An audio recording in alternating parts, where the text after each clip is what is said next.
all really good at pull-ups. Then you add the weight to it. And of course, now anytime you walk into a gym, you can't just do body weight pull-ups. No way. In the gym, by the way, had nothing but Marines, right? So, yeah. And of course, when SEALs come on board, we have to kind of fulfill the myth, right? And of course, we roll in there and I put on a 45-pound plate for warm-up, right? Then I throw on another 45. So now I got 90 pounds hanging between my legs. And I don't take into account sea state, right? Yeah. And so, and of course, when the boat is moving and there is a little bit of sea state, then you're going to have gravity working against you as that boat goes from basically maybe down a wave into the trough, and then it works its way back up. And no matter how minute that is for a massive like U.S. Navy vessel, it's enough to when you're doing pull-ups, you can't even do one if your timing is off, you know. So here I am, and I'm thinking I'm cool, and then it's like the boat and the gravity changed, and all of a sudden I couldn't even pull myself up with one.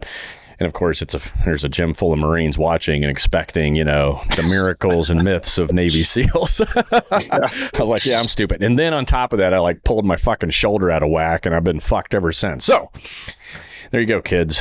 Don't get stupid. Don't let your ego drive drive your workouts. Take all the mirrors down, and if people are watching, keep it simple.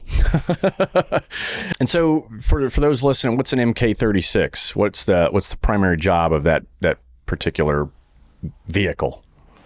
So it's basically a 7-ton that has been outfitted with a big crane on the back and also a stinger unit, which is a hydraulic device on the rear of the truck that has different adaptable hookups that can hook up to any standard U.S. vehicle and many of the other, like, you know, NATO and foreign vehicles and stuff like that. And you have 2 huge winches on the back as well. So with all of your combined equipment, the truck is designed to do combat recoveries for disabled U.S. vehicles, but we can also do foreign vehicles. We did a lot of civilian recoveries. You know, the Afghanis maybe tipping their tractors or their cranes over in the canals and stuff like that. So with a little ingenuity, it's basically a tow truck that can do heavy equipment recoveries. Yeah. So if someone gets ambushed and the vehicle's destroyed and it's a couple of days later, you guys would go out and clear that area, right? Yep. Yeah, we'd go on a recovery mission, and we, like I said, patrolled the whole Helmand province. So any one of the battalions could call us up for recovery. Say, hey, we got a disabled vehicle out here. I would roll out with my recovery vehicle and anywhere from 5 to 8 gun trucks, 240s and 50s, and they would provide 360 while I did the recovery. And what was one of the scariest or craziest moments you had doing that kind of thing? I would say probably one of the sketchiest was a civilian recovery. They tipped a big crane over into the canal upside down, very heavy piece of equipment. We were in kind of a bit of a sketchy area that was known for sniper fire and small arms fire.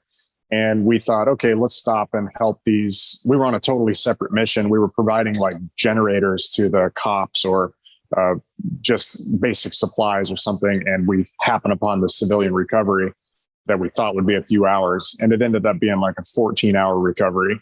We were way down in a valley, did not have tactical advantage, did not have a good place to set up security. And we had this 14-hour recovery. There were Afghanis everywhere watching us. I was like giving $5 bills out to these kids, and they were diving in head first down into the canal and swimming underwater with these huge chains to hook them up. And we spent an entire day and an entire night there doing that recovery. And I was just thinking the whole time I was going to get whacked from some high ground somewhere, but managed to make it out. It was a real sketchy recovery that was dangerous for the vehicles, dangerous for everybody involved, because one of the biggest threats of an unconventional recovery is having one of your cables snap on your rig, on your MK36, because they'll snap with so much force that they'll, cut Marines in half or decapitate you, take your legs off, stuff like that. So just a dangerous recovery. Didn't have tactical advantage. Fortunately, we weren't engaged, but I was sweating bullets the whole time. Yeah, I bet. And I'm guessing they probably chose not to attack you because you were actually helping something that was, specific to their infrastructure and helping Afghanis, right? I mean, that's kind of odd, especially 14 hours sitting ducks, basically is what you're doing on something that's that time consuming. But, even Taliban and bad guys know that, hey, that's a worthy cause. We're not going to fuck with these particular troops today. Yeah, I don't know what exactly they were using that crane for, but it was the only one that I had ever seen in that area. So I imagine it was a pretty valuable piece of equipment. Yeah. Yeah, I don't think people know that, that we always hear the combat. You never hear the logistics and the support and all that other big moving parts of the United States military. You just hear about, the gunfights and, the cool action stuff, that gets made into movies. But very little do we hear about the jobs that you've had, which is that's fucking solid man work, right? I mean, yeah, you're doing getting out there without all the special tools that special operation units have. And at the same time, you're doing some serious heavy lifting. So thanks for what you do, man. And thanks for what you did. I don't think it gets a spotlight shined on it really all that much. Yeah, I cannot be more thankful for being allowed to become a recovery operator. It ended up being the biggest blessing in disguise. It was a badass job, and I loved every minute of it. You're listening to Can You Survive This podcast? Thanks for tuning in. Please make sure to subscribe, rate, and share on the iHeartRadio app, Apple Podcasts, or wherever you get your favorite shows.